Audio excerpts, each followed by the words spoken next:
செயற்கை நுண்ணறிவு ChatGPTயை உருவாக்கிய முக்கியமான ஒருவரான இலியா சுட்ஸ்கிவர் சமீபத்தில் யுனிவர்சிட்டி ஆஃப் டொரண்டோ கனடாவில் டாக்டர் பட்டம் பெற்றார். அப்போது அவர் கூறிய சில தகவல்களை இந்த காணொலியில் பார்ப்போம்.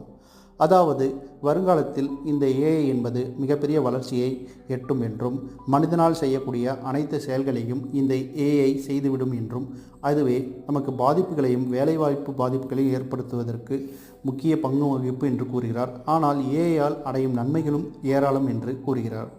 அதேபோல் அவர் மாணவர்களுக்கு சொல்ல வகையான ஒரு அட்வைஸ் என்னவென்றால், கடந்த கால முடிவுகளையும் கடந்த காலத்தில் நீங்கள் செய்த தவறுகளையும் நினைத்து வருத்தப்படாதீர்கள். நிகழ்காலத்தில் வாழுங்கள். நிகழ்காலத்தில் என்ன செய்ய வேண்டுமோ அதை நினைத்து வாழ்க்கையை வாழ பழகிக்கொள்ளுங்கள். இது மிகவும் கடினமாக ஒன்றுதான், ஆனாலும் இதுவே உங்கள் வாழ்க்கையில் சிறப்பாக வாழ்வதற்கு வழிவகுக்கும் என்று கூறி முடிக்கிறார்.